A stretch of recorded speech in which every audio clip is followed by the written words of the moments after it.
जय हिंद, नमस्कार एवरीवन, क्या हाल चाल। आप सभी का स्वागत करता हूं एक बार फिर से पीडब्ल्यू ओनली आईएएस प्रारंभ यूट्यूब चैनल पर। मैं हूं मोहम्मद आसिम और आज से हम लोग मॉडर्न हिस्ट्री की कहानी को शुरुआत करेंगे। हम लोग स्पेक्ट्रम बुक सीरीज को करना शुरू कर रहे हैं। तो आप लोगों की जो एक हैवी डिमांड थी कि सर स्पेक्ट्रम बुक कब स्टार्ट करेंगे, सो हियर इट इज। हम लोग आज से अपना किताब शुरू कर रहे हैं और आपको चैप्टर वाइज पूरा किताब जो है मैं कवर कराऊंगा। ठीक है, तो ये बुक जो है आपको, ये चैप्टर्स जो आपको लेक्चर्स हैं, ये वीक में आपको 2 दिन मिलेंगे और हम लोग इस तरह से इस किताब को चैप्टर वाइज चैप्टर करते चले जाएंगे। और जब भी ऐसा लगेगा कि नहीं थोड़ा हमें स्पीड अप करना है तो हम फिर उसको स्पीड अप भी कर लेंगे। थोड़ा सा टेम्पो जैसी बिल्डअप होगा तो हम थोड़ा सा स्पीड अप करने की कोशिश भी इसको करेंगे। ठीक है, तो आज हमारा चैप्टर नंबर 1 होगा। उसको शुरू करने से पहले कुछ एक बातें हैं जो मैं आपको बोलना चाहूंगा, जिसको आप जरूर फॉलो करिए। एक तो ये कि जो लेटेस्ट एडिशन है इस बुक का, स्पेक्ट्रम बुक का, उसमें आप देखोगे तो 1000 प्लस कुछ पेजेस है, अप्रोक्सीमेटली 1068 पेज, 1060 पेज कुछ ऐसे हैं।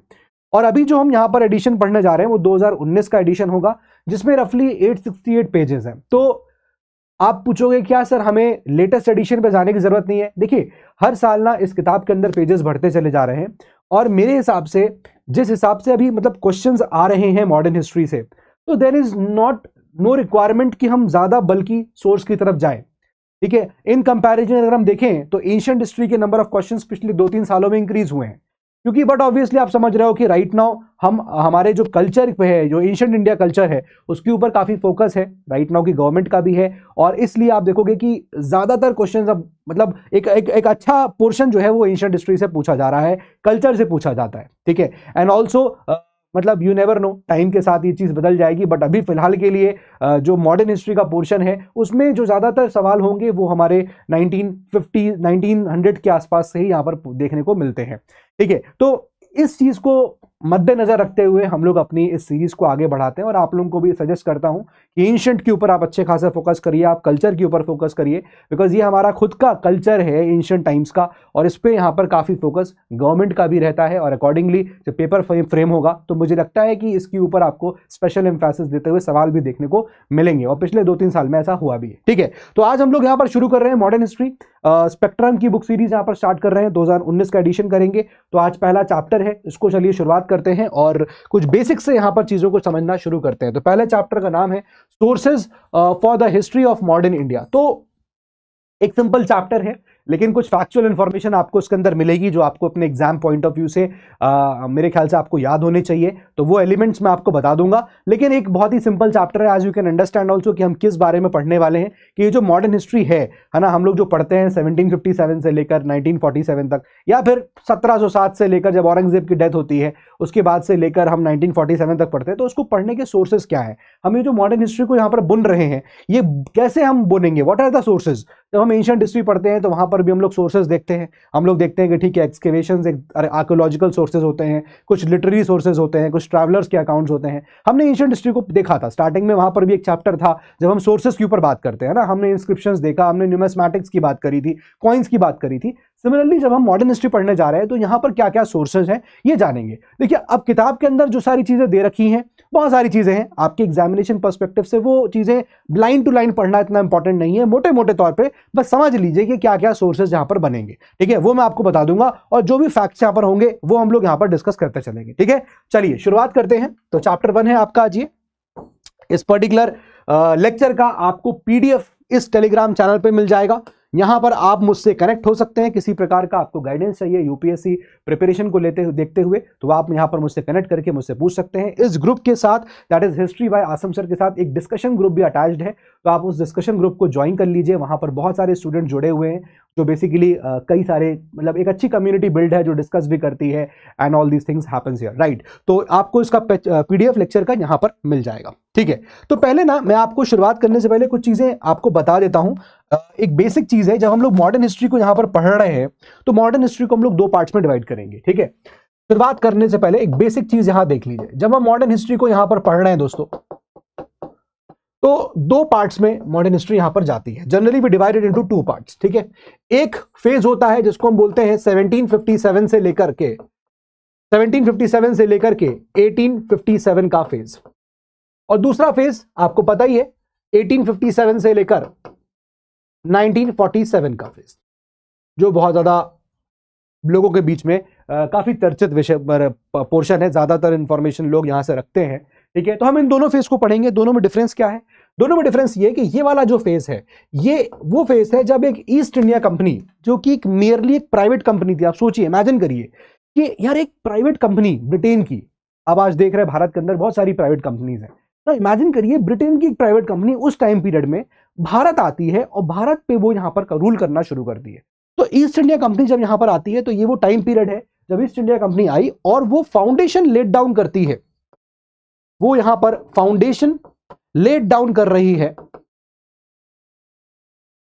मॉडर्न इंडिया का। मॉडर्न इंडिया का फाउंडेशन यहीं पर लेट डाउन हुआ था, है ना। बहुत सारी चीजें हमने देखा कि कंपनी ने भारत में शुरुआत कर दी थी, बहुत सारी टेक्नोलॉजीज एंड बहुत सारी चीजें जो है वो आना स्टार्ट हो गई थी। तो मॉडर्न इंडिया का फाउंडेशन ईस्ट इंडिया कंपनी ने यहां से लेट डाउन किया और ईस्ट इंडिया कंपनी भारत में आई। भारत में आके, ब्रिटेन की ईस्ट इंडिया कंपनी है, इंडिया आई, इंडिया में आके रूल कर रही है। कई बार तो ऐसा था कि भाई अंग्रेजों को पता ही नहीं चलता था कि अच्छा क्या चल रहा है, ठीक है। अनटिल अनलेस आप देखोगे कि भाई आगे जाके उनको पता चला कि ठीक है 1773 में कि भाई ठीक है रेगुलेटिंग एक्ट आया, धीरे धीरे उन्होंने रेगुलेट करना शुरू किया, ठीक है। बट ये वो फेज है कि जब फाइनली ईस्ट इंडिया कंपनी का एग्जिट हुआ, एग्जिट इन द सेंस कि अब यहां से जो रिस्पॉन्सिबिलिटी है वो ब्रिटेन के क्राउन ने यहां पर टेक ओवर कर ली, यानी कि अब ब्रिटिश हमें यहां पर डायरेक्टली रूल करने लग गया था, सिटिंग इन ब्रिटेन, और यहां पर वो रूल कर रहा है। तो अभी तक यहां पर ये जो आप फेज देख रहे हो, इधर ईस्ट इंडिया कंपनी का यहां पर रूल चल रहा है भारत के अंदर, एक प्राइवेट कंपनी भारत में रूल कर रही है, और दूसरा ये जो फेज आप देख रहे हो 1857 का, ये आपका क्राउन का फेज है, यानी कि ब्रिटिश क्राउन हमें ऊपर रूल कर रहा है और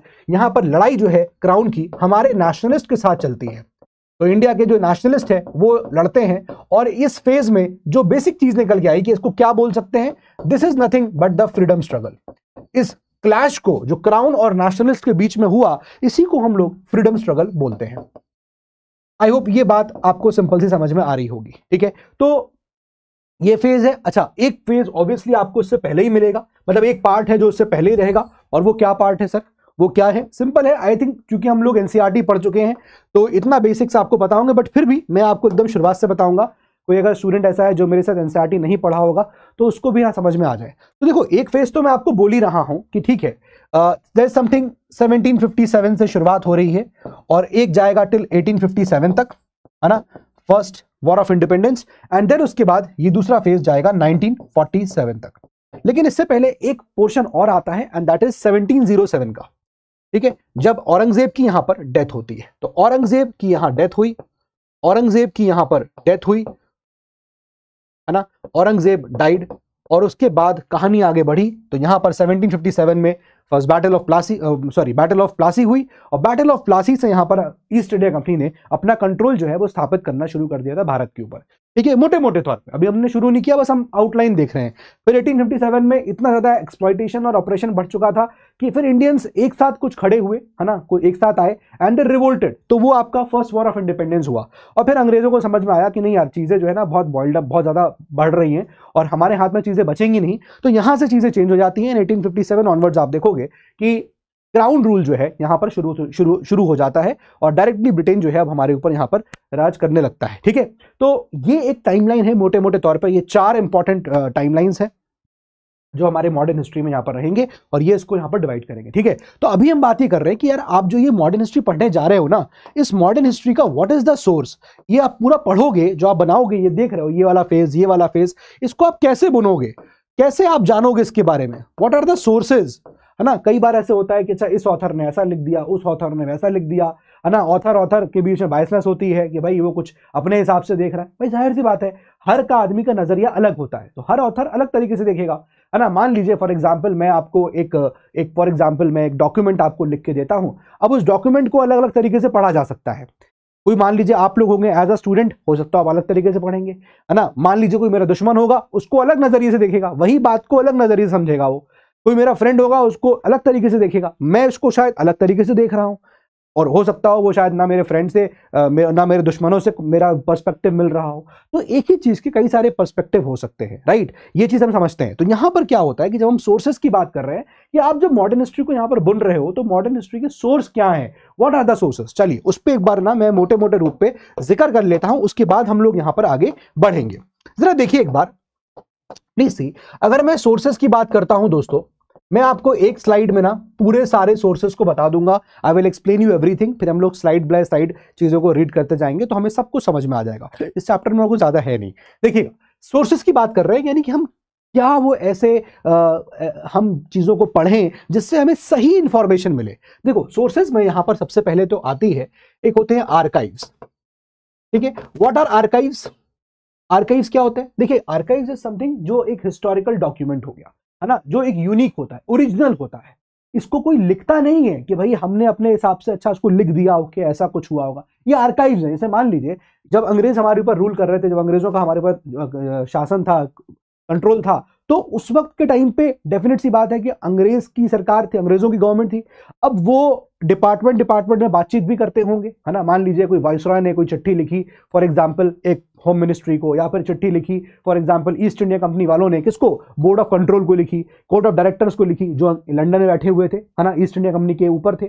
तो ये जो लेटर्स लिखे गए या फिर ये जो फाइलों का एक्सचेंज हुआ, डिपार्टमेंट में जो बातचीतें हुई, वो है आपके ओरिजिनल डॉक्यूमेंट्स। और ये डॉक्यूमेंट्स हमें कई अलग अलग जगह पे प्रिजर्व्ड मिलेंगे आज भी, है ना। जैसे फॉर एग्जांपल अब गांधी जी की बात करें, है ना, या फिर बात करें जवाहरलाल नेहरू की बात करें, ठीक है। अब गांधी जी ने फॉर एग्जांपल जब वो आए, जब वो रोलैट एक्ट के खिलाफ मतलब अगेंस्ट प्रोटेस्ट करते हैं, ठीक है, उनका एक बड़ा सत्याग्रह होता है, तो जाहिर सी बात है ऐसा तो है नहीं कि सीधे शुरू कर दिया होगा, कहीं ना कहीं कुछ ना कुछ तो होगा जो गांधी जी ने रोलैट एक्ट को लेकर बोला होगा, कहीं ना कहीं कुछ ना कुछ तो मेंशन किया ही होगा, है ना। जैसे फॉर एग्जांपल जब वो गांधी जी जो है 1924 का बेलगाम सेशन इंडियन नेशनल कांग्रेस का जब वो होस्ट करते हैं, प्रेसाइड करते हैं, प्रेसिडेंट बनते हैं, तो डेफिनेटली बात है कुछ ना कुछ वहां डिसीजंस लिए गए होंगे, जब वो प्रेसिडेंट बने होंगे तो उन्होंने कुछ कुछ चीजें बोली होंगी एज अ प्रेसिडेंट। तो वो सब चीजें प्रिजर्व जहां होंगी, वो जो चीजें प्रिजर्व्ड होंगी, वो हमारे एब्सोल्युटली करेक्ट सोर्सेज होंगे फॉर द मॉडर्न हिस्ट्री। और मॉडर्न हिस्ट्री को वहां से हमें जो है वो बुनना शुरू करना चाहिए। तो एक तो आर्काइव्स हो गए। आर्काइव्स बेसिकली क्या हो गए, जो आपके रियल, जो आपके ओरिजिनल डॉक्यूमेंट्स होते हैं, हिस्टोरिकल डॉक्यूमेंट्स हैं, कोई किसी के इमोशन से लिखे हुए नहीं है, कोई ऑथर से इंस्पायर्ड नहीं है, they are the real things which has happened, है ना, real things which has happened. मान लीजिए आपने पढ़ा है कि गांधी इरविन पैक्ट हुआ था। अब गांधी और इरविन के बीच में पैक्ट हुआ, वो तो ठीक है, लेकिन डेफिनेट सी बात है कुछ ना कुछ तो था ना, जो पहले बातचीत हो रही होगी, कुछ खत यहां से जाते होंगे, कुछ खत वहां से आते होंगे, भाई कुछ तो एक्सचेंजेस होते होंगे, है ना। तो वो लेटर्स में क्या लिखा हुआ है ना। गांधी जी ने से बोला कि भाई हमारी ये 11 डिमांड्स पूरी करिए, वरना वो हम सिविल डिसोबीडियंस मूवमेंट को शुरू कर देंगे। तो वो 11 डिमांड्स हमको कहां मिली? ऐसा तो है नहीं कोई बता जाएगा गांधी जी की 11 डिमांड्स, पर वो ओरली चीज चलती रही, कहीं ना कहीं तो पेन डाउन करी गई होगी। वो रियल सोर्सेस है। अभी आप जैसे जैसे आगे पढ़ोगे आपको समझ में आएगा। तो एक तो हो गया आर्काइव्स, ठीक है, लेकिन आर्काइव्स के अंदर भी यहां पर कई सारी चीजें आती हैं, ठीक है। पहले देखो आर्काइव्स हो गया। दूसरी बात हम कर सकते हैं आर्काइव्स के अलावा, ये तो हो गया आपके ऑफिशियल सोर्सेस, ठीक है। एक हो गए आपके कंटेम्प्रेरी या सेमी कंटेम्प्रेरी सोर्सेस, लोकल अलग अलग चीजें, यानी कि एक तो सरकारी और एक नॉन सरकारी। नॉन सरकारी कैसे होगा, जैसे लिख लीजिए पहले यहां पर कि भाई आप देख सकते हैं कि आर्काइव्स, या फिर आप उसे लिख लीजिए नॉन आर्काइव्स। किताब में आपको जो वर्ड्स मिलेंगे जैसे for example official, non official, ठीक है। तो यहां पर आप लिख सकते हैं contemporaries, contemporaries and semi contemporaries, semi कॉन्टेम्पररीज।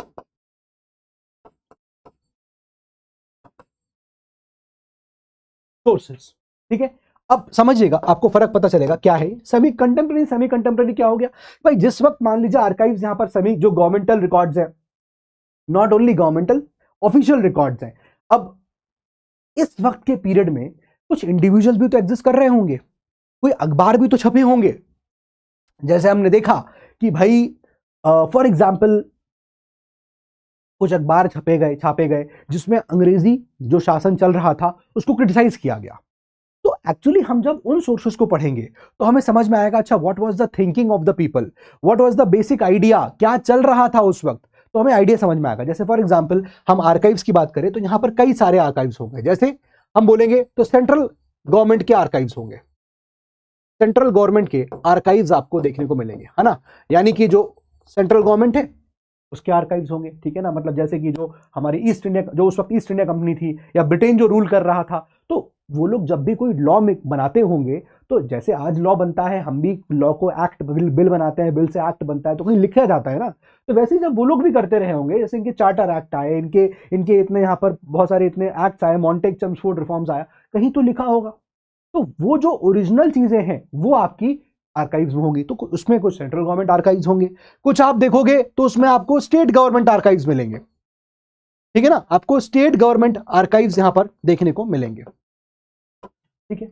इसके अलावा क्या होगा आर्काइव्स में, आर्काइव्स ऑफ द 3 प्रेसिडेंसीज, जो 3 प्रेसिडेंसी टाउन थे, जैसे आपका बंगाल हो, आपका ये मद्रास हो गया, आपका बंगाल हो गया, है ना, कलकत्ता हो गया, आपका बॉम्बे हो गया, ये तो 3 प्रेसिडेंसी टाउन्स थे, तो यहां पर भी तो सरकारें चल रही, ये अलग से टाउन्स थे, है ना, इनका आपको पता ही अलग से महत्व था। तो यहां पर जो गवर्नर्स थे, जब वो गवर्नर आपस में बात करते होंगे, अब टेलीफोन तो है नहीं कि भैया यहाँ से फोन कॉल लगा दिया, व्हाट्सएप कर लिया, तो क्या हो रहा होगा, कुछ ना कुछ फाइलें जाती होंगी कि भैया ठीक है, अब आपने देखा कुछ टाइम बाद ऐसा हुआ कि जो बंगाल के गवर्नर थे वो थोड़ा पोजीशन में हाई हो गए, मद्रास और बॉम्बे वाले नीचे आए, तो जाहिर सी बात है कि वो अगर उसके यहाँ पर नीचे काम कर रहे हैं तो कुछ ना कुछ डायरेक्शंस दिए जाते होंगे, कुछ ऑर्डर्स होते होंगे, है ना, कुछ ये लोग नीचे वाले लोग भी, बॉम्बे और जो मद्रास वाले लोग होते होंगे, जो गवर्नर्स होंगे, वो भी कुछ चीजें पूछते होंगे। तो ये सब बातचीतें जो हुई हैं रियल टर्म्स में, ये सब दस्तावेज जिसको बोल सकते हैं, दस्तावेज वो सब आपके आर्काइव्स। तो एक आर्काइव्स हो गए आर्काइव्स ऑफ 3 प्रेसिडेंसीज, ये भी आपके क्या हो गए, ये भी तो आपके क्या हो गए आर्काइव्स है, यानी कि ऑफिशियल रिकॉर्ड्स है। फिर आप देखोगे जुडिशियल रिकॉर्ड्स, अरे कोर्ट्स भी तो थे उस वक्त, सुप्रीम कोर्ट बन गया था, कोर्ट आप मिलेगा आपको फोर्ट विलियम में, सेंट जॉर्ज फोर्ट, है ना, तो Fort William Calcutta, Saint George Fort Madras, तो ये भी तो कोर्ट थे, बॉम्बे का भी कोर्ट था। तो इन सब कोर्ट्स में जो भी हियरिंग्स हो रही होंगी, भाई किसी के खिलाफ कोई डिसीजन दिया गया, इतने लोगों को पकड़ के जेल में डाल दिया विदाउट ट्रायल, और कुछ ट्रायल हुए, कहीं हो रहे होंगे कुछ, तो उसमें क्या बोला गया, तो इससे हमको समझ में आएगा कि कैसे ये लोग हमें देखते थे, अंग्रेज लोगों की क्या क्या सोचें होती थी, वो हमको सोर्सेज से पता चल जाएगा। तो वो एक बेहतर सोर्स होगा मॉडर्न हिस्ट्री के लिए, तो जुडिशियल रिकॉर्ड्स। इसके अलावा आपको और दिखेगा और भी क्या ऐसे आर्काइव्स होंगे, जैसे कि वो आर्काइव्स ब्रिटेन के अलावा जो अदर यूरोपियन कंट्रीज थे, archives of other European countries. अरे एग्जाम्पल के लिए अब सिर्फ ब्रिटेन तो था नहीं, और भी यूरोपियन कंट्रीज थे, जैसे कौन कौन से, जैसे हम देखेंगे तो आपको पोर्चुगल मिलेगा, सबसे पहले पुर्तगाली तो आया था, है ना, पोर्चुगीज, गोवा में उन्होंने अपना सेटअप कर लिया, ठीक है। वैसे आप देखोगे कि भाई यहां पर डैनिश पीपल भी थे, वैसे आप देखोगे यहां पर यू विल फाइंड और भी, जैसे फ्रांस था तो फ्रांस था, तो इनके भी तो यहां पर कुछ कुछ यूरोपियन पावर्स इंडिया में थे एक एक टाइम पे, जैसे फ्रांस आप देखोगे तो पौंडीचेरी, पुडुचेरी, चंदेर नगर, ठीक है। आप देखोगे डैनिश, इन्होंने अपना यहां पर स्टैब्लिशमेंट किया, पुर्तगाल आप देखोगे गोवा में स्टैब्लिश किया, ठीक है। तो अलग अलग जगह इन लोगों ने भी तो अपने ऑफिसेस बनाए या स्टैब्लिशमेंट बनाए, तो वहां पर अब जैसे कभी कोई बातचीत होनी है, कोई यहां पर इन लोगों के आपस में बीच में बातचीत होनी है, कुछ डिस्प्यूट्स हुए होंगे, फ्रांस का ब्रिटेन के साथ हुआ होगा, तो ये जो यूरोपियन कंट्रीज थे इन्होंने भी तो कुछ दस्तावेज छोड़े होंगे, तो अदर यूरोपियन कंट्रीज के भी आर्काइव्स यहां पर काउंट होते हैं। बात समझ में आ गया, ये चीजें होंगी। अच्छा, अब मैं इसमें एक आर्काइव और जोड़ना चाहूंगा, जैसे फॉर एग्जांपल हम उन आर्काइव्स को ले सकते हैं जैसे कि कोई फेमस पर्सनालिटीज, ठीक है। अब जैसे कोई पर्सनालिटी की बात करें और उस पर्सनालिटी ने कुछ बहुत इंपॉर्टेंट रोल प्ले किया है नेशनल मूवमेंट के लिए, अंदर बहुत इंपॉर्टेंट रोल प्ले किया नेशनल मूवमेंट में। एग्जाम्पल ले रहा हूं, जैसे फॉर एग्जाम्पल हम बात करेंगे फॉर एग्जाम्पल जवाहरलाल नेहरू जी की।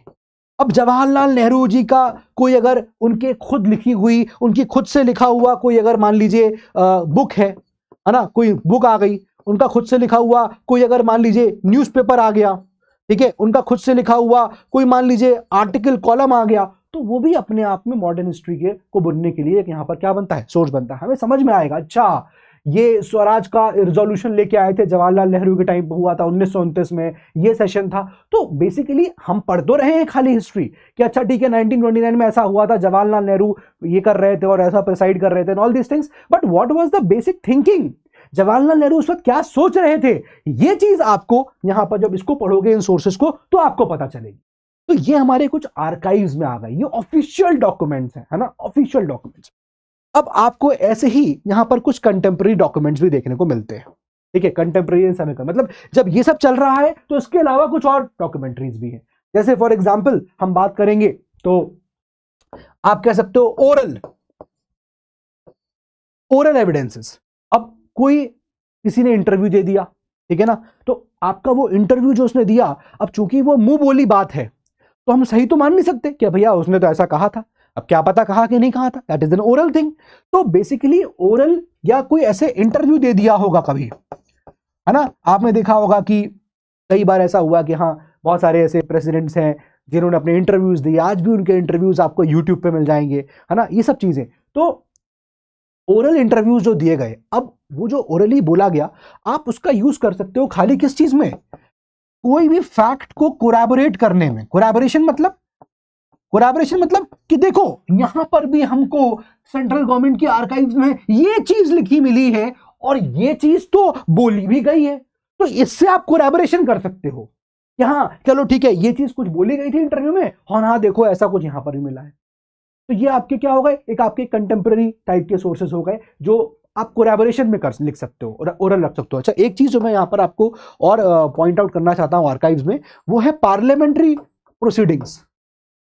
पार्लियामेंट्री प्रोसीडिंग्स ये भी तो आपका पार्लियामेंट्री प्रोसीडिंग्स ये पब्लिश है भाई। आज भी आप देखोगे कॉन्स्टिट्यूशन जब बन रहा था तो उस वक्त की डिबेट्स, कॉन्स्टिट्यूशन डिबेट्स आपको आज ही मिलेंगी। तो वैसे ही उस वक्त जब पार्लियामेंट चल रहा था अंग्रेजों का, भारत में यहां पर जो लोग रूल कर रहे थे, या अपने अंग्रेज में जो अंग्रेजों के यहाँ जो लंदन में आप देखोगे जो वहां पर उनके रिकॉर्ड्स हाउसेज हैं, वहां पर आप देखोगे कि उनके यहां भी वो दस्तावेज रखे हुए हैं जो बता रहे थे कि जब वो लोग रूल करते हैं भारत पे तो उनका क्या थिंकिंग रहा होगा। तो वो पार्लियामेंट्री प्रोसीडिंग्स को भी आप यहां पर काउंट कर सकते हो, ठीक है। तो यहां पर हो गया एक तो ये कंटेम्पररीज, सेमी कंटेम्पररीज में ओरल हो गया।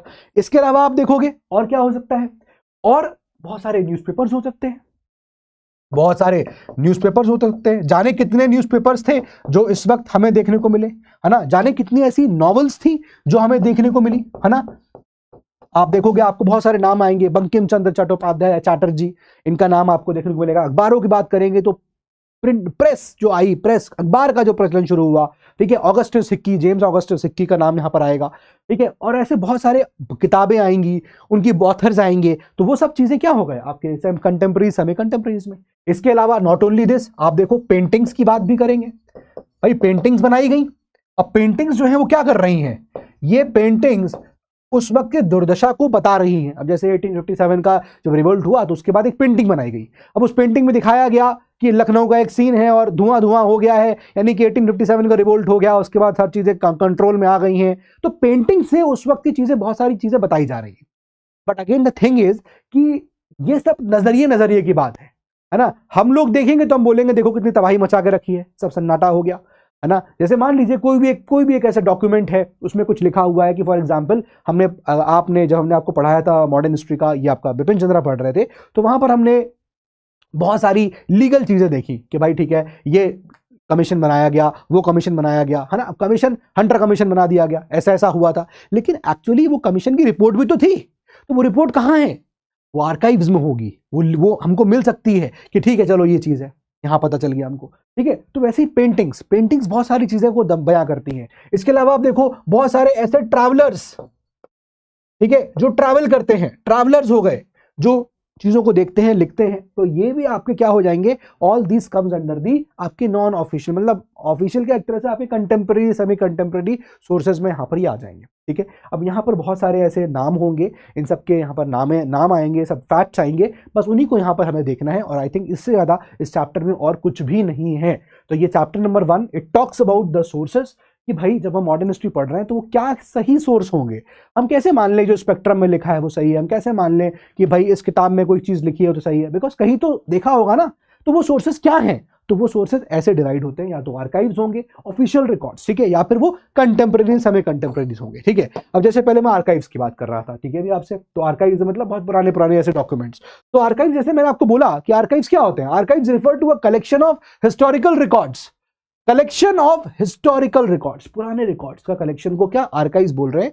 और ये जो आर्काइव्स है ना, दे आर यूनिक, ऐसा नहीं है कि ये कॉपीड हो या फिर कहीं से इमोशंस के थ्रू लिख दिए गए हो, they are unique, they are original documents, ठीक है। ये सब हम देख चुके हैं, यूजुअली प्राइमरी सोर्स डॉक्यूमेंट्स हैं, दैट इज खुद प्राइमरी सोर्स डॉक्यूमेंट्स है, that have been those documents that have been created as a necessary part of some activity.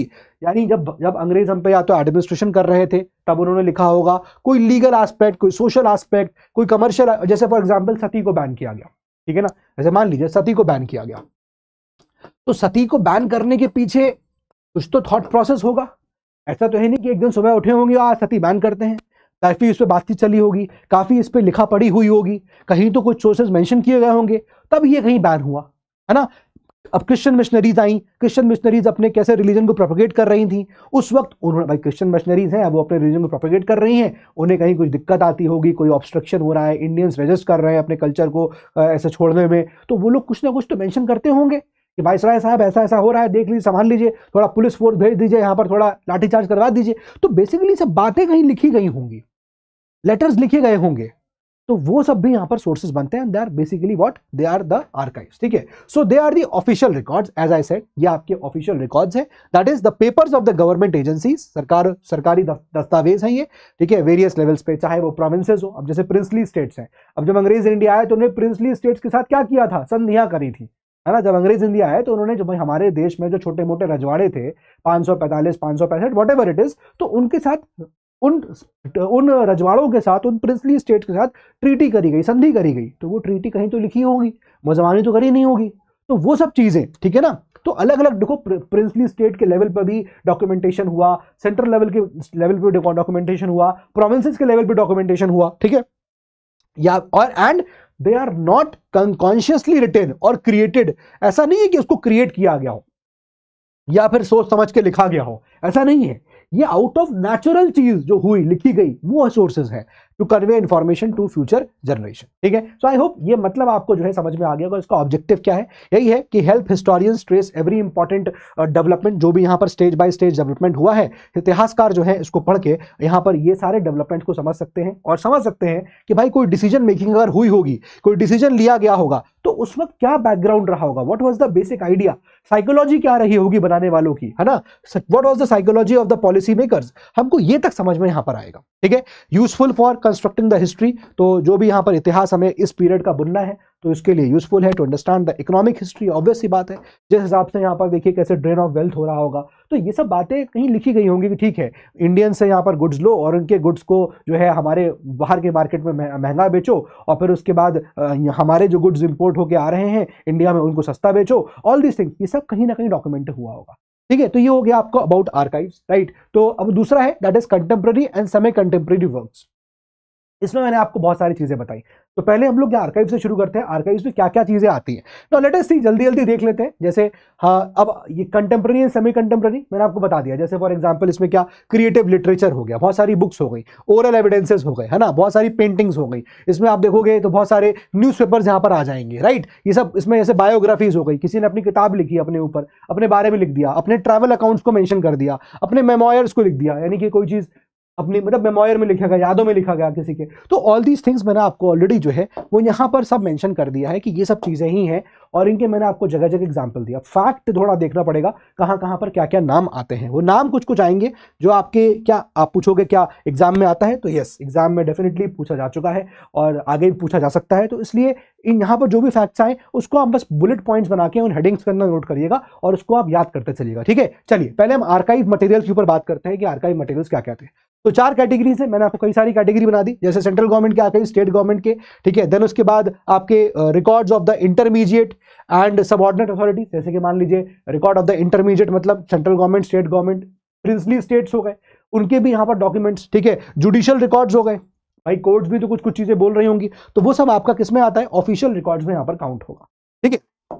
Now central government archives में, अब देखिए वही बात, सेंट्रल गवर्नमेंट आर्काइव्स आप देखोगे आपके दिल्ली में है ये मौजूद, नेशनल आर्काइव्स ऑफ इंडिया, है ना। आपने कभी दिल्ली आए होंगे तो ये आपको इस तरह का बिल्डिंग दिखेगा दिल्ली में। यहाँ पर इस नेशनल आर्काइव्स ऑफ इंडिया में बहुत सारे दस्तावेज रखे हुए हैं, बहुत सारे डॉक्यूमेंट्स यहाँ पर रखे हुए हैं, ठीक है, जो एक्चुअली जो उस वक्त के टाइम पीरियड को बताते हैं। तो नेशनल आर्काइव्स ऑफ इंडिया जो आपका दिल्ली में है, बहुत सारे ऐसे दस्तावेज हैं जो गवर्नमेंट ऑफ इंडिया के पास यहाँ पर हैं और एकदम ऑथेंटिक डॉक्यूमेंट्स हैं, रिलायबल सोर्सेज हैं, अगर आपको आज का इंडियन हिस्ट्री यहाँ पर पढ़ना है, ठीक है। और ये जो आप देख रहे हो ना रिकॉर्ड्स, ये डिवाइडेड है, मतलब डिपार्टमेंटल लेवल्स पे, जैसे मान लीजिए डिफरेंट ब्रांचेस में डिवाइडेड है ना। अब जैसे उस वक्त अंग्रेजों के टाइम में पुलिस विभाग कुछ कह रहा होगा, एजुकेशन डिपार्टमेंट ने कुछ कहा कि ठीक है, जैसे उस वक्त बोला गया कि भाई मैकॉले की रिपोर्ट आई थी, है ना, जैसे वुड्स डिस्पैच हुआ था, तो ये सब वुड्स डिस्पैच, मैकॉले की रिपोर्ट, ये सब चीजें कहीं ना कहीं अलग अलग डिपार्टमेंट्स हो गए ना, एक पुलिस डिपार्टमेंट हो गया, एक सोशल रिलीजियस रिफॉर्म्स का मूवमेंट का डिपार्टमेंट हो गया, तो अलग अलग जगह यहाँ पर ये रिकॉर्ड्स डिवाइडेड है। East India company works distributed among different branches, क्योंकि ईस्ट इंडिया कंपनी ने अपने काम को अलग अलग ब्रांचेस में बांट रखा था, तो डेफिनेट सी बात है जब हमने इनके आर्काइव्स बनाए तो इनको भी अलग अलग यहाँ पर रिकॉर्ड्स को डिवाइड कर रखा है कि ये पुलिस विभाग का हो गया, ये सोशल रिलीजियस विभाग का हो गया, है ना, या फिर ये आपका कुछ ऐसा मैटर का हो गया, सिक्योरिटी इशूज का, ऑल दीज थिंग्स आते हैं। ठीक है, ऐसे ही आपको देखो यहां पर हुआ क्या, अब हुआ ये कि भाई सर्वे ऑफ इंडिया की भारत का सर्वे करना शुरू किया गया, तो यहां पर 1767 में यू विल फाइंड कि जेम्स रेनेल ये भारत के सर्वेयर जनरल बन जाते हैं। ये नाम इंपॉर्टेंट है, इसको आपको यहां पर नोट करना है, ठीक है ना, ये नाम नोट कर लीजिएगा। जेम्स रेनेल थे ये भारत के सर्वेयर जनरल। अब ये क्या काम करेंगे, इन्होंने भारत का मैप बनाया, इन्होंने बहुत सारी चीज़ों को डॉक्यूमेंट सर्वे किया। अब ऐसा तो है नहीं कि अकेले थे और ये मतलब इनका रेनेल जो है, जेम्स रेनेल है, वो पूरे इंडिया में चले जाएंगे अकेले सर्वे कर लेंगे, तो ऐसा तो हुआ नहीं होगा। डेफिनेटली इनके नीचे बहुत सारे सर्वेयर्स रहे होंगे। अब वो सर्वेयर जब गए, उन्होंने घर घर सर्वे किया, घर घर सर्वे करने के बाद उनको जो भी चीज़ें पता चली होंगी उसको उन्होंने कहीं कहीं लिखा होगा, और उसको लिखने के बाद उसको सबमिट किया होगा भाई इनको, जेम्स रेनेल को। तो ये जो बीच की बातें थी, ये जो सर्वेयर ने लिखा है ना, ये सब चीज़ों की मदद से क्या किया गया, बहुत सारी चीज़ें भारत के बारे में यहाँ पर उनको पता चली। ठीक है, जैसे इन्होंने तो बताया मैंने आपको कि भाई इन्होंने यहाँ पर साइंटिफिक मैपिंग करी of unknown regions and borders. बहुत सारे ऐसे अननोन रीजन्स जिनके बारे में अंग्रेज उस वक्त नहीं जानते थे, 1767 का टाइम है, अंग्रेज नहीं जान रहे हैं बहुत सारे रीजन्स को, तो उन्होंने मैपिंग करी कि यहाँ पर इस प्रकार के लोग रहते हैं, उनका थॉट प्रोसेस ये है, यहाँ के लोग जो है वो ऐसा कस्टम फॉलो करते हैं, यहाँ पर इस तरह का लॉ लागू हो पाएगा, यहाँ के लोग इतने रिबेलियस हैं, यहाँ के लोग एक कोऑपरेटिव हैं, है ना, यहाँ पर हमें देखने को मिला कि कस्टम अलग फॉलो हो रहा था, यहाँ पर देखने को मिला डिफरेंट कस्टम। तो ये जो यहाँ पर सर्वे शुरू हुआ, सर्वे ऑफ इंडिया स्टार्ट हुआ, एंड इन 1767 जेम्स रेनेल जो है वो पहले सर्वेयर जनरल बन रहे हैं, तो उनके नीचे बहुत सारे सर्वेयर्स होंगे, राइट। तो वो जब गए अलग अलग जगह, तो वो भाई वहाँ की ज्योग्राफी कैसी थी, वहाँ की सोशियो इकोनॉमिक कंडीशन, वहाँ का इतिहास, ये सब चीज़ें जो है पता चलती हैं। तो ये कार्यक्रम जो है यहाँ पर इस तरह से होता चला जाता है। ठीक है, now proceedings of public, judicial and legislative departments, ये सब भी रिवील करती हैं कि सोशल एंड रिलीजियस पॉलिसीज क्या थी रही होंगी उस वक्त के पीरियड पे, है ना। ये सब चीजें हमको इन सब बातों से पता चल जाएंगी। ठीक है, सिंपल बात है, कुछ ज्यादा इसमें कुछ खास है नहीं। अब जैसे एजुकेशन के ऊपर ही बात करें, है ना, जैसे मैंने आपको बताया कि भैया वुड्स डिस्पैच आया था। अब वुड्स डिस्पैच छोड़ दो, अभी मतलब बहुत सारे स्टूडेंट्स नहीं पढ़ा होगा, सिंपल बताता हूं। जैसे एजुकेशन पॉलिसीज, अब एक ये पॉलिसी बनी हुई थी कि एजुकेशन हम करें तो किस किस को कराएं, क्या हम मासेस को पढ़ाएं, या फिर हम यहाँ पर ओनली क्रीम बेल्ट को पढ़ाएं, ओनली एलिट्स को पढ़ाएं, कितनों को, किसको पढ़ाएं। दूसरा सवाल उठा, भाई किस भाषा में पढ़ाएं, क्या उनको ओरिएंटल लैंग्वेज में पढ़ाएं, यानी कि उनकी जो लोकल लैंग्वेज है ट्रेडिशन उसमें पढ़ाएं, या उनको एंग्लिसिस्ट बनाएं, यानी कि एक तरह से अंग्रेजी भाषा में पढ़ाएं। तो इस तरह के डिस्प्यूट्स उस वक्त उठ रहे थे। अब लेकिन डिसाइड जो भी हुआ, ये सब बातें एक डिबेट का पॉइंट था, डिबेट हो रहे थे। कोई कह रहा था नहीं मासेस को पढ़ाओ, कुछ लोग कह रहे थे नहीं सिर्फ कुछ लोगों को पढ़ाओ, वो बाकी लोगों को पढ़ाएंगे। ठीक है, तो ये सब बातें जो हुई होंगी वो सब policies, education policies and growth of mentioned in the educational records में हमको सब देखने को मिलेगा कि व्हाट वाज द थिंकिंग, वो क्या सोच रहे थे, किस डायरेक्शन से वो चीजों को बना रहे थे। ठीक है ना।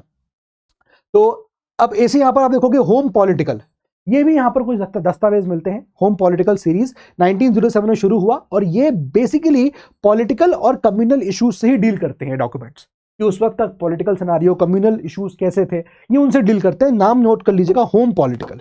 ठीक है, दैट इज होम पॉलिटिकल।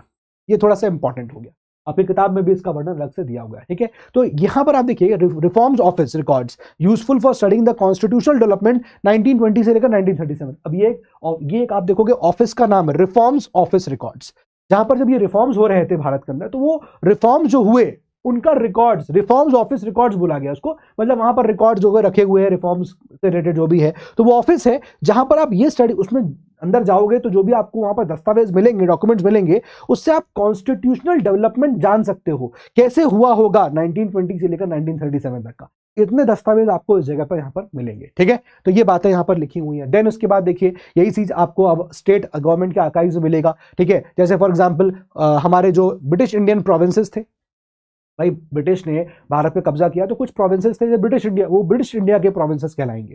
ठीक है, फिर आप देखोगे कुछ आपको प्रिंसली स्टेट्स मिलेंगे, है ना, जो मैंने आपको बताया कि भाई 565 छोटे मोटे रजवाड़े थे, तो वो प्रिंसली स्टेट्स, भाई वो भी तो कुछ बोल रहे होंगे, उनकी भी संधियां हुई। ब्रिटिश जब इंडिया आया तो वो कुछ बातचीत करते होंगे, है ना, एक यहाँ पर सुजरानिटी को एक्सेप्ट किया। अधीनता मान ली है ना अंग्रेजों की, तो कुछ बातचीत हुई होगी, है ना, राइट दिस। फिर उसके बाद आप देखोगे कि foreign administration other than British. अब इसके अलावा और भी यहाँ पर तो फॉरेन एडमिनिस्ट्रेटर्स थे इंडिया में, फ्रांस था, डैनिश पीपल थे, देन उसके बाद पोर्चुगीज थे, तो उनके भी रिकॉर्ड्स होंगे, right. Then Indian powers taken over by the British such as kingdom of Lahore. अब ये देखिए यहाँ पर इंपॉर्टेंट है, किंगडम ऑफ लाहौर आप देखोगे तो वहां पर एक ऑफिस है, ठीक है, अगर इसमें नाम आया होगा, यस, सी दिस पेशवा, यहाँ पर नाम नहीं आया है, but let me tell you, मेरे को यहाँ पर ये नाम किताब में लिखा हुआ है, मैं आपको उसको बताता हूं, जस्ट अ सेकेंड। देखिएगा, जैसे आप लोग देखोगे कि let me tell you, yes, Khalsa Daftar, Khalsa दरबार, सॉरी। तो यहां पर आपको देखने को मिलेगा कि ये जो आपका किंगडम ऑफ लाहौर है ना, इसको बोला गया, this was basically what, this was Khalsa, Khalsa दरबार, खालसा दरबार, ठीक है। तो ये ऑफिस का नाम है खालसा दरबार, लिखा है Indian powers, Bharat Indian powers थे ये, taken over by British, British ने वहां पर कब्जा कर लिया, जैसे कि किंगडम ऑफ लाहौर, लाहौर पे कब्जा कर लिया। तो अब जब लाहौर पे कब्जा किया, लाहौर पे अपना कंट्रोल जमाया, तो वहां से कुछ स्थापित भी किया, वहां बैठे भी, वहां पर ये रूल भी किए, ठीक है। तो बेसिकली जो लाहौर के रिकॉर्ड्स हैं, लाहौर के जो आर्काइव्स हैं, वो हमें आर्काइव्स कहां मिलेंगे, खालसा दरबार में मिलेंगे, ठीक है, वहां पर आप देख सकते हो, ठीक है। इसके अलावा देखिए, हम बात करेंगे पुणे के, भाई पुणे में आपको पता है, अगर मराठा हिस्ट्री के बारे में पढ़ना है तो हमारे लिए बेस्ट क्या है कि आप पुणे जाइए और पुणे में इस ऑफिस चले जाइए, दैट इज पेशवा दफ्तर, ये पेशवा दफ्तर वहां पर आपको मिलेगा, ठीक है ना, आप देख सकते हो इस प्रकार से।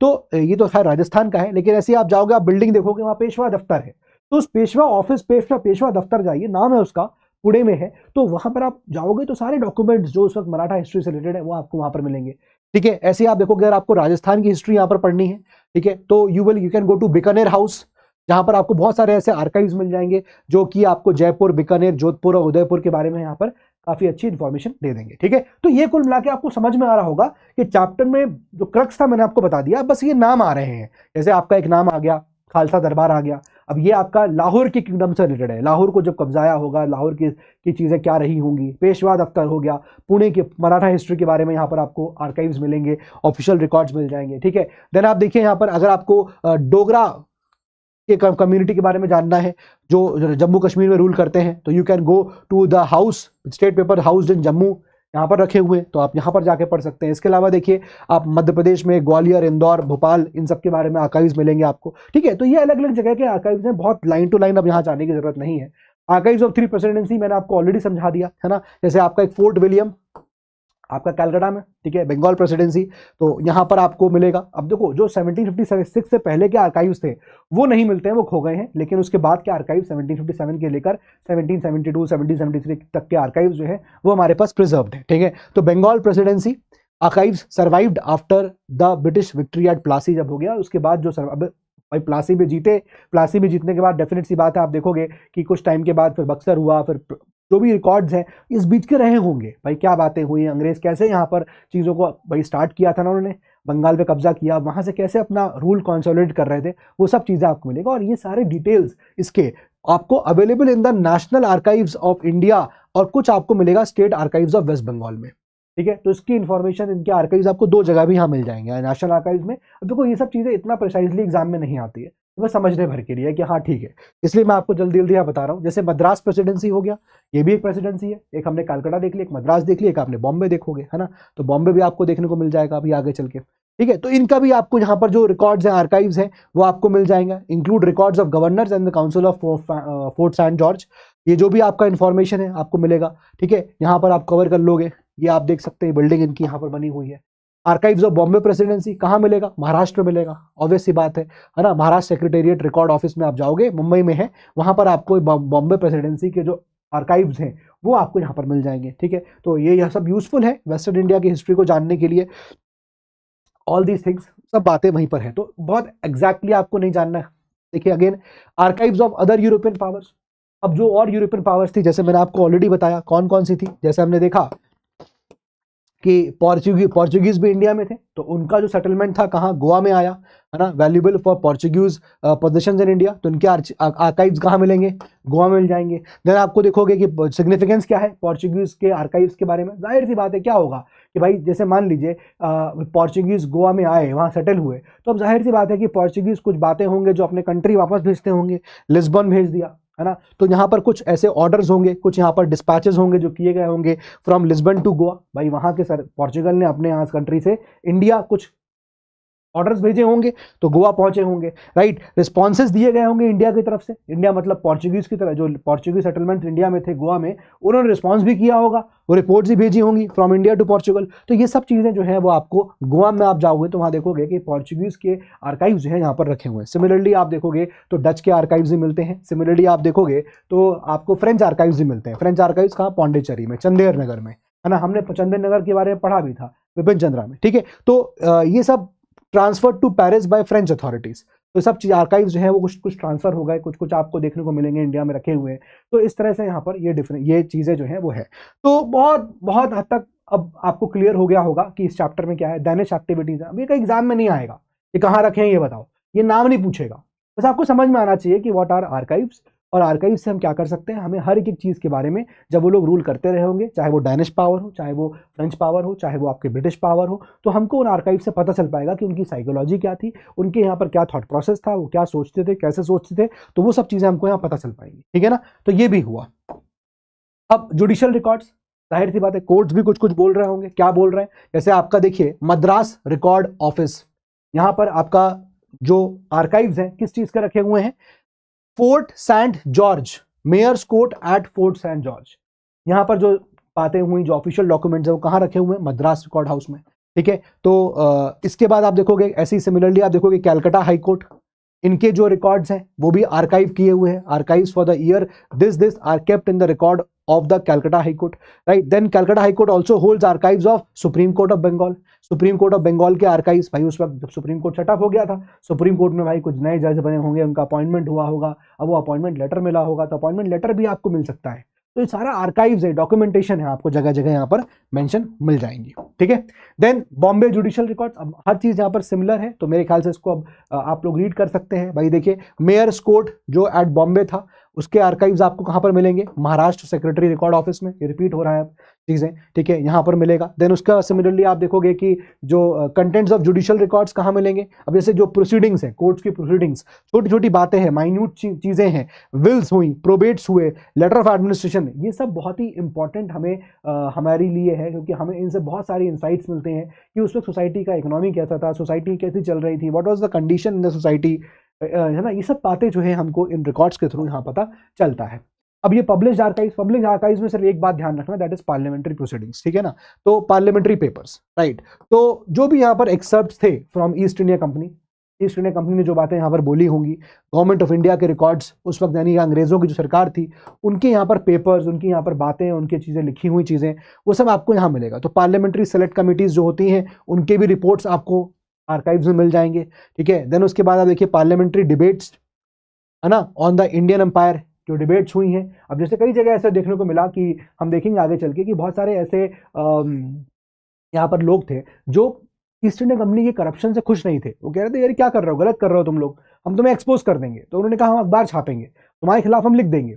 तो भले ही वो ऐसा कर पाते, धमकी दे रहे थे कि तुम ऐसा करोगे तो हम तुम्हारे खिलाफ छाप देंगे कि तुम करप्शन कर रहे हो, तुम ये ऐसा कर रहे हो, और हम बता देंगे लंदन में कि तुम लंदन वालों को बता देंगे कि देखो ईस्ट इंडिया कंपनी में सब यहाँ पर करप्शन चल रहा है। तो ये धमकियां दी जा रही थी। इससे पहले वो कोई चीज छापता तो उसका पेपर ही सीज कर लिया गया, and all these things happened. तो अगेन वो सब भी क्या है, वो सब भी आपका एक आर्काइव्स के रूप में हो गया, है ना। वीकली गैजेट्स हो गए, राइट। तो ये सब आपके क्या हो गए, अगेन ये भी आपके आर्काइव्स हो गए, पब्लिश्ड आर्काइव्स में आते हैं, ठीक है। प्राइवेट आर्काइव्स मैंने आपको बताया, प्राइवेट आर्काइव्स का जैसे मान लीजिए कोई नोटेबल इंडिविजुअल्स हैं, फैमिलीज हैं, जैसे मैंने आपको एग्जांपल दिया, जैसे नेहरू मेमोरियल म्यूजियम। अब Nehru memorial museum, library in New Delhi, ये सब क्या है, ये सब आपके रिकॉर्ड्स की तरह यहाँ पर काम करते हैं, है ना। जैसे archives of banks, business houses, chambers of commerce, सब क्या चल रहा था, क्या बातें हो रही थी, है ना। ये सब चीज़ें हमको पता चलेंगी तो समझ सकते हैं कि उसमें what was the condition of trade, what was the condition of economy in India at that time. तो हमें इन सब से यहाँ पर इंफॉर्मेशन मिलेगी, ठीक है।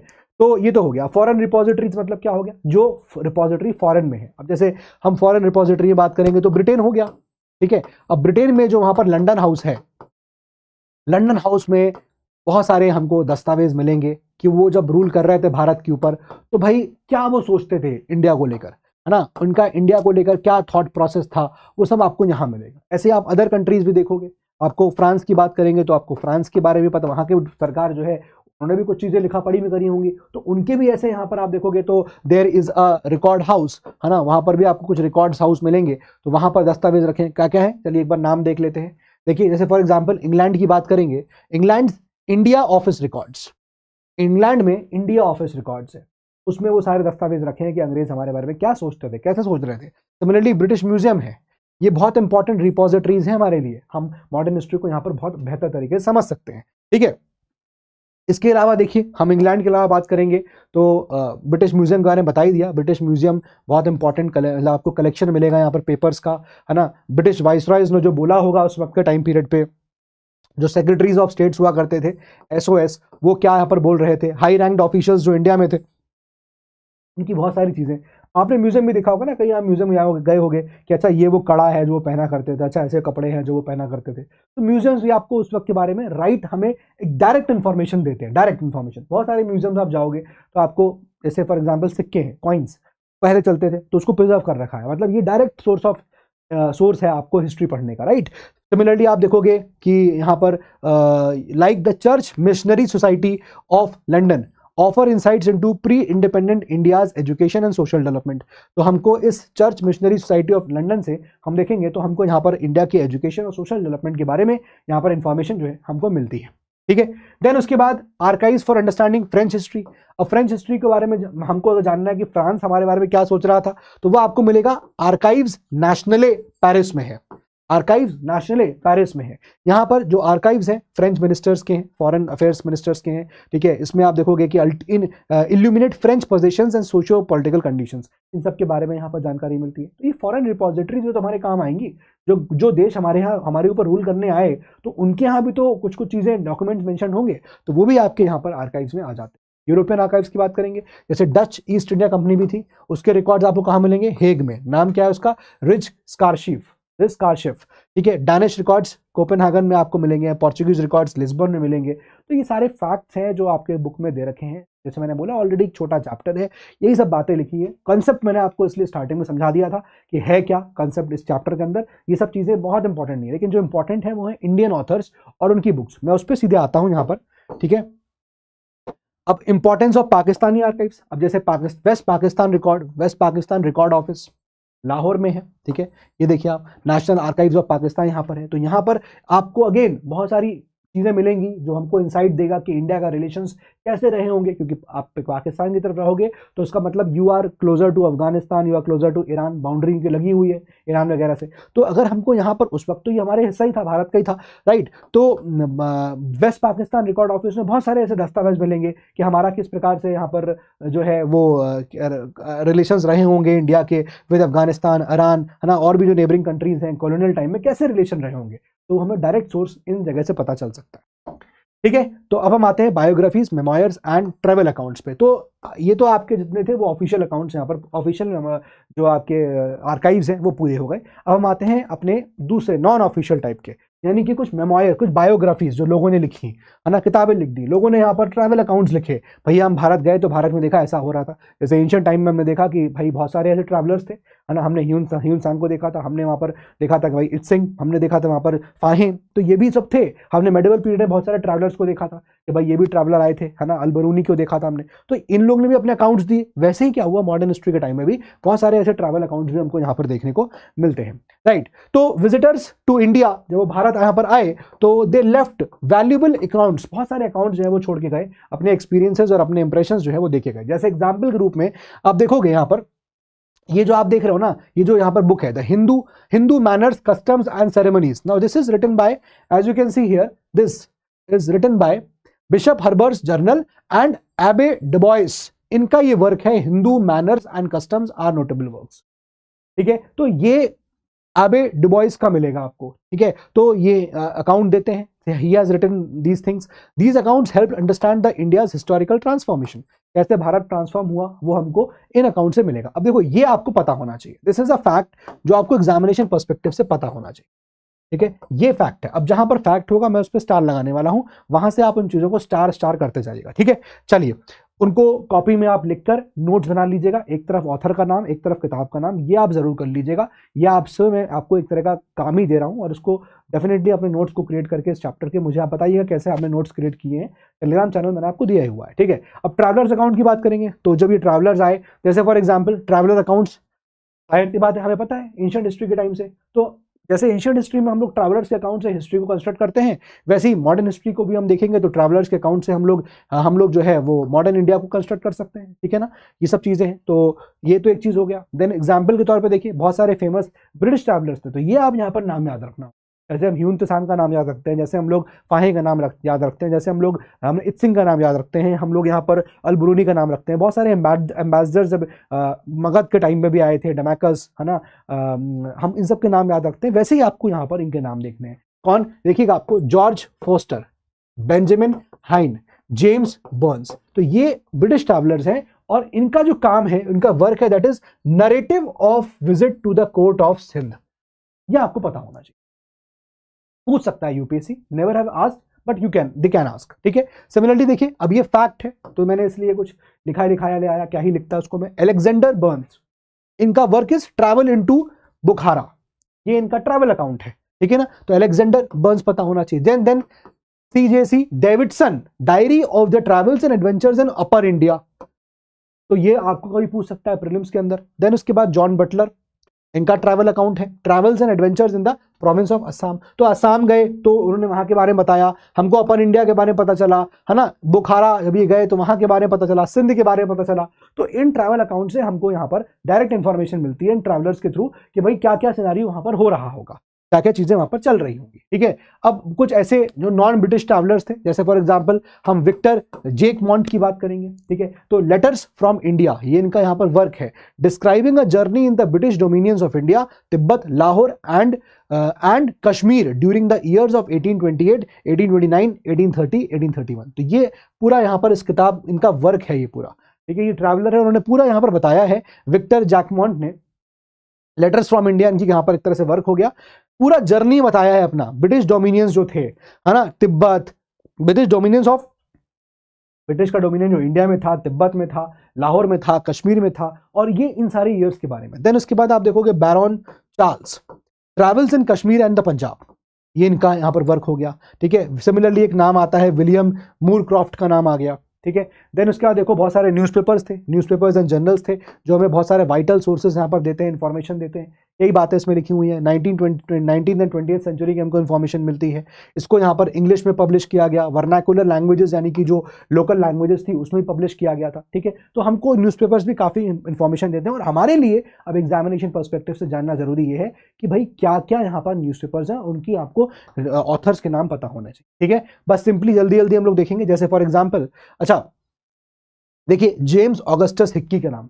तो जेम्स ऑगस्टस हिक्की, इनका जो अखबार है बंगाल गैजेट, ये पता होना चाहिए. यहाँ पर इसी को बोलते थे कैलकाटा जनरल एडवर्टाइजर. ठीक है, ये पता होना चाहिए. तो बेसिकली ये बहुत क्रिटिसिज्म कर रहे थे उस वक्त की सरकार का.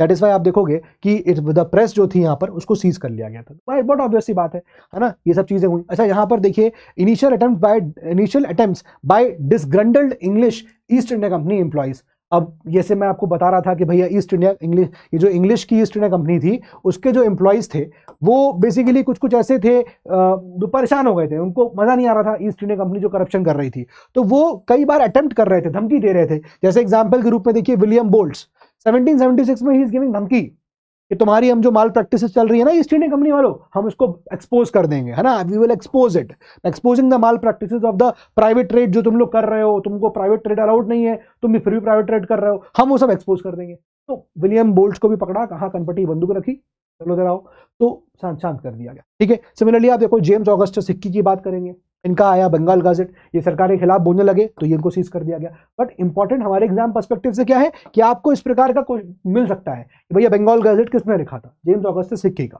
है ना. ये कहीं हमने बिपिन चंद्रा सर की जो किताब थी ओल्ड एनसीईआरटी, उसमें भी इनका नाम का डिस्कशन किया था. सिमिलरली आप देखिए कुछ पब्लिकेशंस अर्ली पीरियड के, जैसे Calcutta gadget, Madras courier, Bombay Herald, ये सब छपे थे उस वक्त। ठीक है, नाम इनका नहीं आता है कि किसने लिखा, बट हाँ ये आपको जर्नल्स देखने को मिले। देन सिग्निफिकेंस क्या है, ऑब्वियसली हम लोग हिस्ट्री को यहाँ पर कंस्ट्रक्ट कर सकते हैं मॉडर्न इंडिया के, है ना। ये अखबार थे जो बेसिकली लोगों के अंदर नेशनलिज्म की जो फीलिंग थी, उस सेंस को यहाँ पर एक तरह से क्या कर रहे थे, जगाते थे, और उन इंडियंस का जो अब्रॉड रह रहे थे। अब देखो, जो अखबार कंट्री के अंदर छपेगा उस पर तो वो सीज कर ही देंगे अंग्रेज लोग, लेकिन जो कंट्री से बाहर छप रहे होंगे, इंडिया में नहीं छप रहे होंगे, उन पे कोई रोक टोक नहीं। तो वही है, instilling a sense of nationalism among Indians living abroad. तो अब्रॉड जो इंडियंस रह रहे हैं वो तो उसको पढ़ के थोड़ा सा एक्साइट हो जाएंगे ना, मतलब उनको इंसाइटमेंट होगा, हम अपने आजादी के लिए लड़े। ठीक है, these publications played a crucial role in spreading nationalism and ideas. तो सिंपल सी बात है, अखबार का क्या रोल, क्या ही होगा भाई, लोगों को एक तरह से जागरूक करना कि भाई हमारे खिलाफ ये सब लोग अंग्रेज जो कर रहे हैं वो सही नहीं है, और हमारे ऊपर एक्सप्लॉइटेशन हो रहा है, हमारे ऊपर सप्रेशन हो रहा है, ये सब बातें इनको समझ में आई। ठीक है ना। तो ये मैंने आपको यहाँ पर ऑलरेडी पूरा लिस्ट बना के ले आया हूँ, आपको अलग से ढूंढने की, मतलब आपको किताब में अलग से मार्क करके लिखने की जरूरत नहीं है। लो, मैंने आपको बोल ही रहा था, तो यहाँ पर ही लिखा हुआ है। ठीक है, देखिए यहाँ पर जी सुब्रमण्यम अय्यर पर्सनैलिटी, इनका यहाँ पर newspaper the Hindu, and then Swadesh Mitram. फिर देखिए बाल गंगाधर तिलक, इनका केसरी और महारत्ना। सुरेंद्रनाथ बैनर्जी बंगाली, शिशिर कुमार घोष अमृत बाजार पत्रिका, मोतीलाल घोष इन दोनों का अमृत बाजार पत्रिका, जीजी अगरकर सुधारक, NN Sen Indian mirror, Dadabhai Naoroji voice of India, GP Varma Hindustan, advocate, ये सब नाम मैंने सीधे लिख दिए, इसको डायरेक्टली यहां पर याद कर लीजिएगा। ठीक है। अच्छा, कुछ रीजन वाइज यहाँ पर अखबार भी चल रहे थे, जैसे पंजाब में आप देखिएगा, पंजाब में यहाँ पर जो आपको यहाँ पर न्यूज़पेपर्स मिलेंगे, नाम याद रखिएगा, ट्रिब्यून आज भी आपको देखने को मिलता है। देन अखबार ए आम, ये भी आप, मतलब नॉट नाउ बट यस, ये अखबार आपको इस रीजन में देखने को मिलेगा। बॉम्बे में देखो आप, बॉम्बे में क्या क्या यहाँ पर न्यूज़पेपर्स थे, इंदू प्रकाश था, ठीक है, देन दैनान प्रकाश था, काल, देन गुजराती, ये बंगाली में आप बंगाल में देखो सोम प्रकाश और सोम प्रकाश एंड साधारणी, ये आपको यहाँ पर न्यूज़पेपर्स देखने को मिलेंगे। तो ये तो हो गए जो हमारे इंडिया में था। जैसे मैंने आपको बोला कि कुछ न्यूज़पेपर्स थे जो बाहर चल रहे थे, है ना, बाहर से बैठ के लिखोगे थोड़ी कुछ कोई कर पाएगा। जैसे फॉर एग्जाम्पल आप देखो Shyamji Krishna Verma, now he is in London और वहां से अखबार लिख रहे हैं इंडियन सोशियोलॉजिस्ट। ठीक है, then you will see madam Bhikaji Cama, she is in Paris and she is writing Vande Mataram. Then Virendra Nath Chattopadhyay, then Berlin में अखबार इस Talwar, then Lala Hardayal San Francisco, newspaper Ghadar, और इनकी पार्टी बनी थी गदर पार्टी। तो बेसिकली ये सब फैक्ट्स हैं जो हमारे एग्जाम पर्सपेक्टिव से इंपॉर्टेंट है। मैं डायरेक्टली यहाँ पर इसको इसलिए लेके आ गया हूँ ताकि आपका टाइम बचे, लिखने का कोई मतलब नहीं है, सीधे सीधे यहीं से आपको याद करना शुरू करना है। ठीक है, नाउ सिग्निफिकेंस के ऊपर अब मैं क्या ही बोलूंगा, कितना बोलूंगा। सिग्निफिकेंस यही है भाई कि बहुत सारे ऐसे जो चीजें थी उस वक्त अखबारों में आती थी, है ना, जैसे इंडियन ओपिनियन अखबार में निकल रही है कोई चीज। फेयरवेल लेटर, अब फेयरवेल लेटर है फॉर एग्जांपल, देखिए क्या लिखा है, just before leaving South Africa mister Gandhi handed to, अब जब गांधी जी निकल रहे थे साउथ अफ्रीका से तो उनका फेयरवेल हुआ, तो उस वक्त क्या चीजें हुई, व्हाट वाज द थिंग्स, तो आपको इन न्यूज़पेपर से पता चल सकता है। यही उसका सिग्निफिकेंस है, समझ में आ रहा होगा, है ना। देन उसके बाद लिमिटेशंस क्या है इसकी, लिमिटेशंस ये है कि बायसनेस हो सकती है, अखबार वालों ने जो चीजें लिखी हो सकता हो बायस हो सकता हो उसमें आपको कंप्लीट ऑब्जेक्टिविटी ना मिले, कुछ बातें वहां पर गलत लिखी गई हो, ठीक है ना, अलग अलग पर्सपेक्टिव्स हो सकते हैं, ब्रिटिश पढ़ेगा अलग तरीके से पढ़ेगा, है ना। And then contrast between the reports published in London and India. अब भाई लंदन में कोई रिपोर्ट छपी, लंदन वालों ने कहा कि हाँ भारत के जो कंडीशंस हैं वो इंडिया में कंडीशंस बहुत बढ़िया है, कोई दिक्कत वाली बात नहीं है, लोग खुश हैं, ऐसा वैसा, ठीक है। इंडिया में रिपोर्ट छपी, वही रिपोर्ट कह रही है भाई ये तो बहुत गलत हो रहा है। अब जैसे फॉर एग्जांपल जब इंडिया में एजुकेशन की बात आई तो एजुकेशन में अंग्रेजों ने बोला कि भाई बहुत बढ़िया, हम तो इंडिया में हैं और इंडिया में हमने एजुकेशन स्टार्ट करवा दिया, वेस्टर्न एजुकेशन हम लोग दे रहे हैं, हम लोग अंग्रेजी में सिखा रहे हैं। बट इंडियन पर्सपेक्टिव से भारतवासी क्या बोलेंगे, भारतवासी कहेंगे भाई अंग्रेजी में क्यों सिखा रहे हो, हमारी लैंग्वेज में क्यों नहीं सिखा रहे हो, है ना, हमारी लैंग्वेज में क्यों नहीं सिखा रहे हो, why are you not teaching in the vernacular languages, अगर आप पढ़ा रहे हो तो। और दूसरी बात, चलो ठीक है आप पढ़ा रहे हो तो भाई ये पूछा गया कि ठीक है why are you not teaching ancient जो हमारा यहाँ पर कल्चर है, आप उसको क्यों नहीं पढ़ा रहे हो, ये साइंटिफिक कल्चर्स और ये वेस्टर्न कल्चर के बारे में क्यों पढ़ा रहे हो। तो नजरिए का फर्क है ना, नजरिए का फर्क है यहाँ पर। देन ओरल एविडेंस के बारे में मैंने आपको समझा दिया कि कोई इंटरव्यू दिया गया हो फॉर एग्जांपल, तो हम उसको क्या कर सकते हैं, हम कोलैबोरेट कर सकते हैं, है ना। जैसे यहाँ पर एक वर्ड आया होगा कोलैबोरेशन, तो मतलब कई लोग तो काफी स्केप्टिकल है, मतलब डाउटेड है कि ये ओरल एविडेंस कितना सही होगा कितना गलत होगा, कि कोई आदमी मुंह से बोल के जा रहा है, अब वो किसी ने बोला भी कि नहीं बोला, मैं बोल दूं कि यार ऐसा हुआ ना कि भाई उन्होंने ऐसा ऐसा बोला है, मैंने बोल दिया फॉर एग्जाम्पल मैंने बोला कि फला व्यक्ति हैं, उन्होंने कह दिया कि उनको आगे गोली मार दो या उनको आगे खत्म कर दो, अब पता नहीं उसने कहा भी कि नहीं कहा था। तो ओवरऑल एविडेंसेस पे आप कितना रिलाई करोगे ये डाउट रहता है। तो काफी जो हिस्टोरियंस हैं वो इस पे काफी स्केप्टिकल रहते हैं। But what you can do, अगर आपको पॉजिटिव्स निकालने हैं तो ये है कि आप जो ओरल एविडेंस किसी ने कुछ बोला है तो उसको आप कोलैबोरेट कर सकते हो, ठीक है, जो उसने बोला भी और वही चीज हमको मिला भी। भाई आज के डेट से भी कोर्ट्स में यही होता है, आज आप अदालत में जाओगे तो आप सोचोगे मैं जाके बयान दे दूं कि हाँ मैंने देखा था उसने मारा है इसको, तो दिस इज नॉट ओनली, ये एक्सेप्ट नहीं होगा। क्यों? क्योंकि this is something oral evidence. कोई भी आके बोल देगा, कोई दूसरा आके बोल देगा हाँ मैंने देखा कि उसने नहीं मारा, दूसरा आदमी बगल में था उसने मारा, तो क्या करोगे? तो अब आप क्या करोगे, जो बोला गया है वो प्लस जो आपको ऑन साइट जो एविडेंसेस मिले उसको कोलैबोरेट करोगे। कोलैबोरेशन होगा, क्या जो चीज हमको मिली ऑन साइट और ये जो आदमी बोल रहा है वो मेल खा रहे हैं कि नहीं, वो कोलैबोरेशन आपको करना पड़ेगा। देन क्रिएटिव लिटरेचर, यानी कि यहां पर हम बात करेंगे नॉवेल्स की। बहुत सारी नॉवेल्स यहां पर आई, चलिए एक बार देख लेते हैं जल्दी जल्दी। जैसे फॉर एग्जाम्पल आप देखोगे बंकिम चंद्र चटर्जी, इनकी यहां पर ये नॉवेल नाम आनंद मठ, और इसमें ही आप देखोगे वंदे मातरम का जिक्र हुआ, ठीक है ना, with powerful Vande Mataram lyrics, ठीक है। और इसी में आप देखोगे आनंद मठ में आप देखोगे सन्यासी रिवोल्ट के बारे में डिपिक्शन किया गया है। तो इस प्रकार के यहाँ पर बहुत सारे ऐसे नॉवेल्स जो हैं वो भी लिखे गए।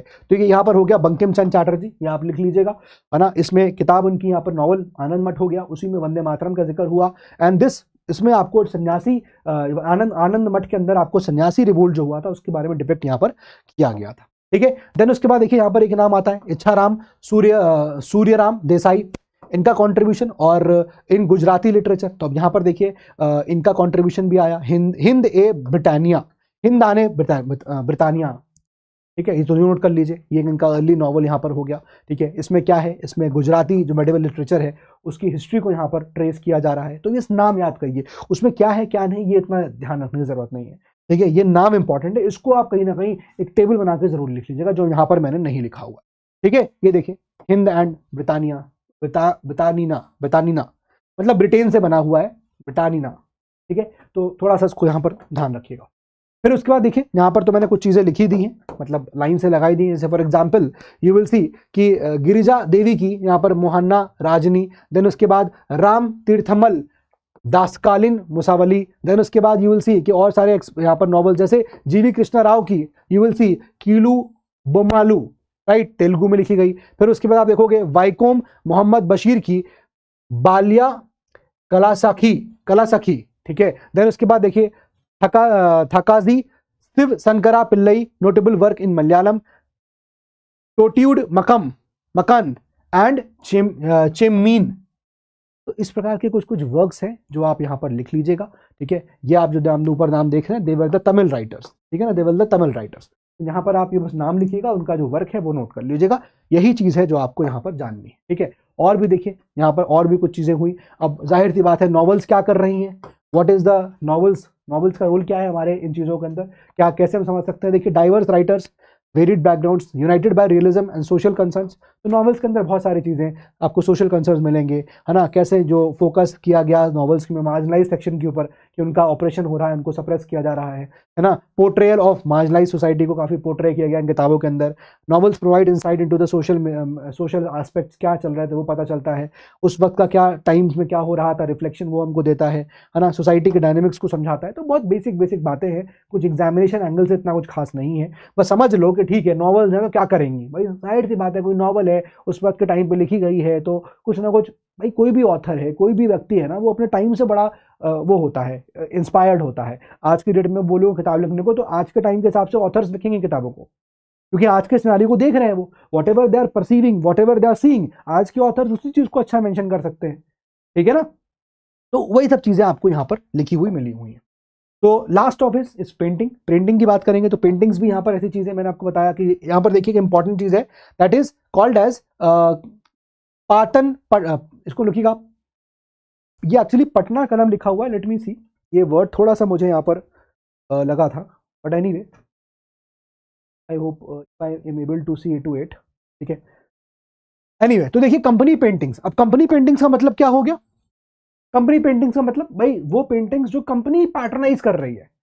अब कंपनी ने देखा कि ये सिनेरियो है, कंपनी ने कहा कि पेंटिंग बना दो, तो कंपनी ने उस पेंटिंग को बनवाया, ठीक है ना, कंपनी ने उसको यहाँ पर पैटर्नाइज किया था। Just a minute if I can tell the exact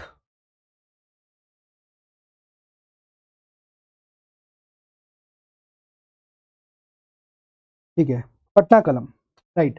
तो यही आपको मिलेगा। तो कंपनी की पेंटिंग्स को यहाँ पर ये बोला गया, emergence of company paintings, company paintings को बोला गया पटना कलम, ठीक है। तो ये हमको वैल्यूएबल सोर्सेज देते हैं, ये हमारे उस वक्त के सोशियो इकोनॉमिक सिनेरियो को रिफ्लेक्ट करते हैं। अब एग्जांपल के रूप में आप देखिएगा, इनको समझ में आ रहा है पैट्रनाइज कौन कर रहा है, east India company. East India company खुद कह रही है बनाओ। अब जैसे एग्जाम्पल के रूप में हमने देखा कि जब ये पेंटिंग्स बनी तो पेंटिंग से बहुत सारे ट्रेड्स दिखाए गए, बहुत सारे फेस्टिवल्स हो रहे हैं, कुछ डांसेस हो रहे हैं, ठीक है ना। वहाँ पर लोग कपड़े क्या पहने हुए हैं, लाइक लोगों का डिपिक्शन किया गया है कि हाउ दे आर फीलिंग, क्या सीन्स हैं, ये सब चीज़ें यहाँ पर शो करी गई, ठीक है। तो अब यहाँ पर जैसे एग्जाम्पल के रूप में बताया आपको कि लखनऊ का एक पेंटिंग यहाँ पर देखने को मिला कि वो पेंटिंग बना हुआ है, सीन्स आर के 1857 के रिवोल्ट के बाद कैसा सिनारियो है। कुछ एक पेंटिंग्स देखने को मिले जहाँ पर हमने देखा कि 1857 के रिवोल्ट के बाद कुछ इंग्लिश वुमेन खड़ी हुई हैं, उनके बच्चे खड़े हुए हैं, ठीक है, तो वो उनके प्लाइट को शो कर रहा है। तो पेंटिंग्स भी यहाँ पर काफ़ी कुछ बताता है। तो popular paintings popular until 1840s, introduction of photography in India. अब इसके बाद आप देखोगे फोटोग्राफी का इंट्रोडक्शन हो गया, फोटोज भी आप आने लगी। अब ये डायरेक्ट सोर्स है भैया, आप कहीं देख लिए गांधी जी और सरदार वल्लभ भाई पटेल जो है एक साथ बैठे हुए हैं, तो वो एक डायरेक्ट चीज निकल के आती है, right. Company paintings decline in popularity. अब ऑब्वियसली बात है, कंपनी का भी रोल खत्म हो रहा है 1857 में आके, तो वो भी डिक्लाइन कर रही हैं। Still an important window to the colonial period, फिर भी हमको काफी इंफॉर्मेशन ये पेंटिंग्स भी दे रही हैं, ठीक है ना।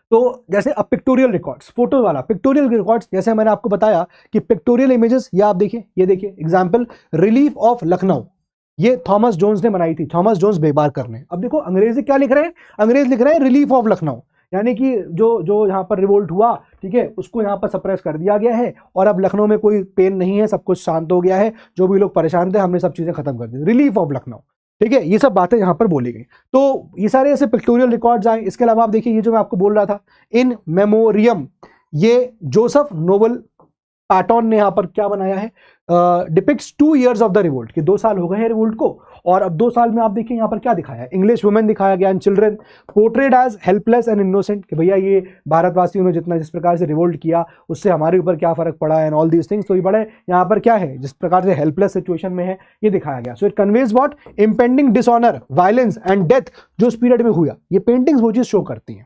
तो ये सब यहाँ पर एक तरह से हमारे लिए सोर्सेज का जरिया बना। तो सिग्निफिकेंस क्या है, आप इंटरप्रेट कर सकते हो ब्रिटिश इंडिया पर्सपेक्टिव को, understanding world views surrounding the major event, है ना। अब इंडिया वाले इसको हम देखेंगे तो अलग तरीके से बोलेंगे, अंग्रेज अलग तरीके से बोल रहे हैं। अंग्रेज बोल रहे हैं कि देखो बड़ा प्लाइट हुआ, 1857 में बड़ा खराब हुआ, बहुत सारी डेथ हुई, वायलेंस हुआ।